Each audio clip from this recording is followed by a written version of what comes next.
اور جو مقصود لے کر میں یہاں پر حاضر ہوا وہ مقصد انشاءاللہ مختصر الفاظ میں بیان کرنے کی کوشش کروں گا، اس لیے گزارش ہے کہ آپ درمیان میں بالکل ڈسٹرب نہ کریں۔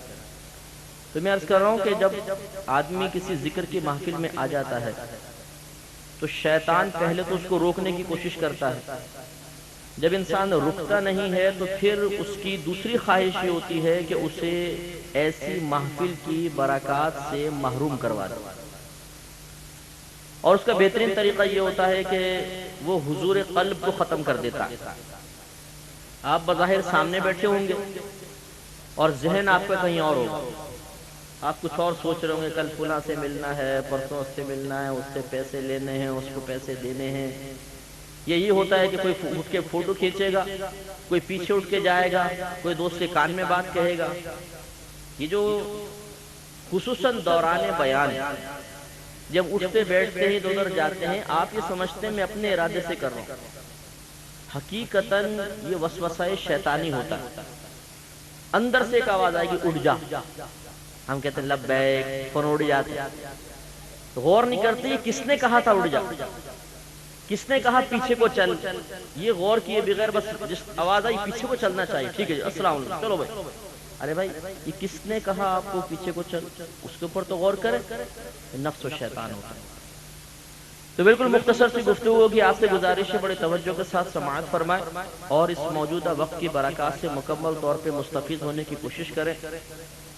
پانی وغیرہ تمام بھائی رکھ دیں، کربلا کی پیاس یاد کریں، پیاسوں کی امام حسین رضی اللہ تعالیٰ عنہ کی۔ اب جب تک میں بولتا رہوں گا میں بھی پانی نہیں پیوں گا انشاءاللہ۔ آپ کے یہاں پر میں پہلے بھی انڈیا ایک دفعہ آیا تھا، تقریباً 10-12 سال تو میرے خیال میں ہو گئے ہوں گے، اس سے بھی زیادہ ہو جائے تو کوئی بعید نہیں۔ اس کے بعد اب یہ دوبارہ موقع ملا ہے، اور اس کے بعد موقع ملتا ہے یا نہیں یہ اللہ ہی بہتر جانتا ہے۔ ہمارے منصوبے بہت طویل ہوتے ہیں، میں یہ کروں گا وہ کروں گا، یہاں جاؤں گا وہاں جاؤں گا، لیکن پھر موت ہمارے درمیان آڑے آ جاتی ہے اور تمام ارادے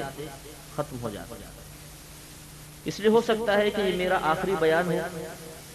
اور یہ بھی ہو سکتا ہے کہ آپ میں سے کسی کی زندگی کا آخری بیان ہو، اس کے بعد آپ کو مزید کوئی بیان سننا نصیب نہ ہو، اور ہو سکتا ہے مجھے کوئی بیان کرنا نصیب نہ ہو۔ اس لیے بہت توجہ کے ساتھ آپ کا مہمان آپ کے پاس حاضر ہوا ہے، ہزاروں میل کا سفر طے کرنے کے بعد، تو بڑی توجہ کے ساتھ سماعت فرمائے۔ اور حقیقت تو یہ ہے کہ ہمارے نبی کریم صلی اللہ علیہ وسلم کی اس حدیث کو ہمیشہ ہر نیک عمل اختیار کرتے ہوئے پیش نظر رکھنا چاہیے۔ آپ نے فرمایا کہ جب بھی تم نماز ادا کرو تو یہ سوچ کر کرو کہ یہ میری زندگی کی آخری نماز ہے۔ حکمت دیکھیے، اگر ایک قاتل کو پتا ہے جس کو صبح پھانسی چڑھنی ہے کہ اب میں نہیں بچوں گا، صرف فجر کی نماز باقی ہو، تو اس نماز میں اس کو جو خشوع و خضوع ہوگا یہ شاید ہی کسی کو نصیب ہو۔ انتہائی توجہ کے ساتھ پڑھے گا کہ اب تو بس پھانسی چڑھی جانا، چلو آخری نماز تو اللہ کی بارگاہ میں خشوع و خضوع سے پڑھ لوں۔ اور ہمارے نبی کی تعلیم یہ ہے کہ جب بھی نماز پڑھو تو یوں تصور کرو کہ یہ میری زندگی کی آخری نماز ہے۔ تو کوئی بھی آپ عبادت اختیار کریں، اس اصول مصطفیٰ صلی اللہ علیہ وسلم کو پیش نظر رکھیں گے، عبادت میں ذوق پیدا ہوگا، مزہ آئے گا۔ یہ جو ہمارے بھائی اور بہن شکایت کرتے ہیں نا کہ جی ہم نماز پڑھتے ہیں مزہ ہی نہیں آتا، روزہ رکھتے ہیں خشوع و خضوع پیدا نہیں ہوتا، قرآن پاک کی تلاوت کرتے ہیں لطف نہیں پیدا ہوتا، اس لیے کہ ہم نے جس طریقے سے نبی کریم صلی اللہ علیہ وسلم نے سمجھایا اس طرح کبھی عبادات کو اختیار نہیں کیا۔ تو اس لیے سمجھیے کہ یہ آپ کا میرا آخری اجتماع ہے، میرا آخری بیان اور آپ کا بھی آخری بیان، میں کر رہا ہوں اور آپ سن رہے ہیں۔ اور اللہ کا بڑا کرم ہے، بہت ہی کرم ہے، ہمارے بزرگوں کے وسیلے سے الحمدللہ جب بھی میں بیان کرتا ہوں میں اس کو اپنا آخری بیانی تصور کرتا ہوں کہ شاید اس کے بعد اب میری زندگی نہیں رہے گی، تو چلو میں اپنے مسلمان بھائی بہنوں کو جو اللہ نے مجھے دیا ان تک منتقل کر جاؤں۔ تو اس لیے یہ تمہیدی کلمات عرض کرنے کے بعد گزارش ہے کہ جو کھڑا ہوا ہے وہ آج پھر ایسا کھڑا ہو کہ ہلے بھی نہیں، جو بیٹھا ہوا ہے وہ ایسا بیٹھے کہ پہلو بھی نہ بدلے، اور یہ بولے نہیں بیٹھ جاؤ کھڑے ہو جاؤ، آپ زیادہ ڈسٹرب کرتے ہیں۔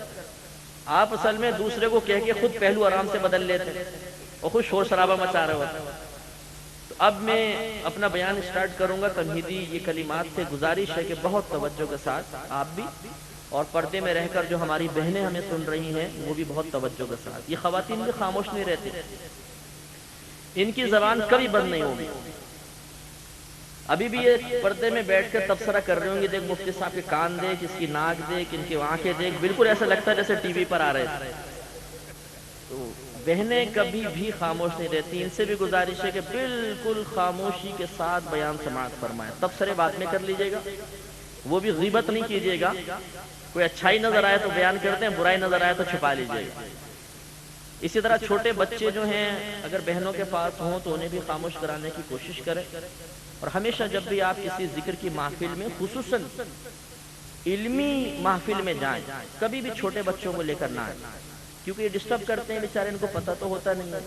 اور بڑے کا خشوع و خضوع بھی ختم ہو جاتا ہے جس سے یہ بچہ ڈسٹرب کر رہا ہے۔ تو اس لیے بڑی توجہ کے ساتھ اب آپ چند باتیں میری سماعت فرمائیں۔ الحمدللہ رب العالمین والصلاة والسلام علی سید الانبیاء والمرسلین، اما بعد فاعوذ باللہ من الشیطان الرجیم، بسم اللہ الرحمن الرحیم۔ قال تبارک وتعالی فی القرآن المجید والفرقان الحمید، وَإِنَّكَ لَعَلَى خُلُقٍ عَظِيمٍ۔ صدق اللہ العظیم وصدق رسولہ النبی الکریم۔ وقال تبارک وتعالی فی شان حبیبہ، ان اللہ وملائکتہ یصلون علی النبی، یا ایہا الذین آمنوا صلوا علیہ وسلموا تسلیما۔ اللہم صل علی سیدنا ومولانا محمد وعلی آل سیدنا ومولانا محمد کما تحب وترضى له۔ الحمدللہ، یہ اللہ کا بڑا کرم ہے کہ اس نے ہمیں بغیر طلب کیے ایک مسلمان گھرانے میں پیدا فرما دیا۔ یہ بھی اللہ کا بڑا ہی کرم ہے کہ اس نے مسلمان بنایا تو اپنے محبوب کا امتی بھی بنا دیا۔ پچھلے دور میں بھی مسلمان گزرے، وہ بھی بعض مسلمانوں کے گھرانے میں پیدا ہوا۔ ہمیں بھی اللہ نے مسلمان پیدا کیا، ہم ایک مسلمان گھرانے میں پیدا ہوئے، فرق ہے۔ وہ نبی کے، ہمارے نبی کے امتی نہیں تھے، ہم اپنے نبی کے امتی ہیں، اور یہ بھی اللہ کا کتنا کرم۔ اگر اللہ تعالیٰ چاہتا تو ہمیں کسی کافر کے گھر بھی تو پیدا کر سکتا تھا، یہ اس کا عدل و انصاف ہوتا، معاذ اللہ ظلم تو نہیں تھا، اس کا عدل و انصاف ہے۔ لیکن قربان جائیے اللہ تعالیٰ کی رحمت کے کہ اس نے فقط اپنے فضل و کرم سے،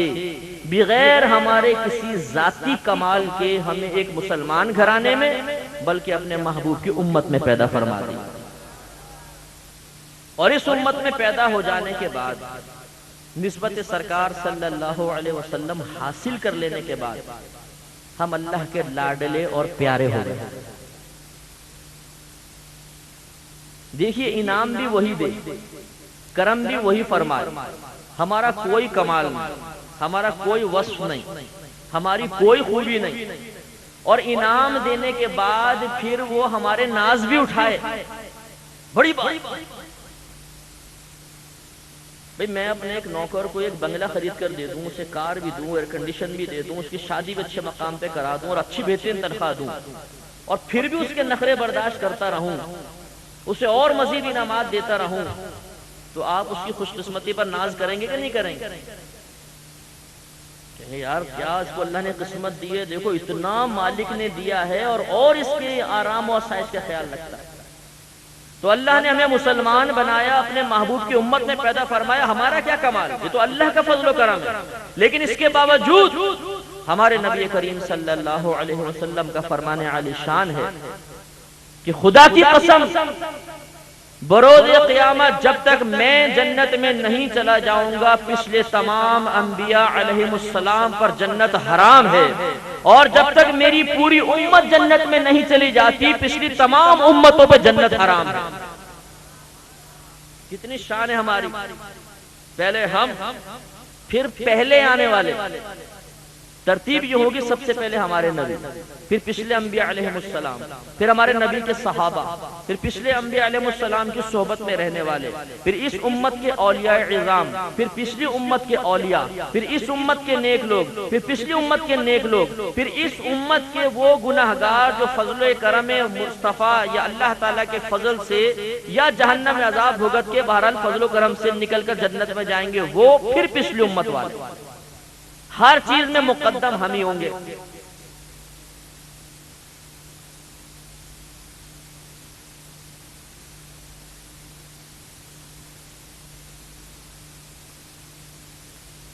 کوئی بھی اس طرح آگے آ رہا ہو نا اس کو پکڑ کے بٹھا دیجیے۔ تو میرے پیارے بھائیو، یہ کتنا بڑا اللہ کا کرم ہے کہ اس نے اپنے حبیب کریم صلی اللہ علیہ وسلم کی امت میں پیدا فرمایا۔ جب نبی کریم صلی اللہ علیہ وسلم سفر معراج پہ تشریف لے گئے، سدرۃ المنتہا پر پہنچے۔ سدرہ ایک درخت کا نام ہے، اور منتہا عربی کا لفظ ہے، یہ اس مقام کو کہتے ہیں جہاں پر کسی شے کی انتہا ہو جائے، اسے کہتے ہیں منتہا، انتہا کا مقام، ظرف کا صیغہ۔ اس درخت کو سدرۃ المنتہا اس لیے کہتے ہیں کہ یا تو یہاں پر آ کر بندوں کے اعمال کی انتہا ہو جاتی ہے، اس کے اوپر نہیں جاتی، یا اس وجہ سے کہ یہاں فرشتوں کے آگے بڑھنے کی انتہا ہو جاتی ہے، اس سے آگے نہیں بڑھ سکتے۔ یہ سدرۃ المنتہا ہے۔ جب نبی کریم صلی اللہ علیہ وسلم یہاں تک تشریف فرما ہوئے، وہ جبریل امین جو زمین سے لے کر اس مقام تک بظاہر نبی کریم صلی اللہ علیہ وسلم کے آگے آگے تھے، جس سے یہ شبہ پیدا ہو رہا تھا کہ شاید یہ رہنما ہیں اور ان کی ہدایت اور رہنمائی کی روشنی میں مصطفیٰ راستہ دیکھتے ہوئے چلے جا رہے ہیں۔ لیکن جب اس مقام پر پہنچے تو اللہ تبارک و تعالی کو منظور ہوا کہ حقیقت منکشف کر دی جائے، لہذا حضرت جبریل نے عرض کی، یا رسول اللہ صلی اللہ علیہ وسلم، اب اگر ایک قدم بھی آگے بڑھایا تو میرے پر جل جائیں گے، اب اس سے آگے میں نہیں جا سکتا۔ تو عیاں ہو گیا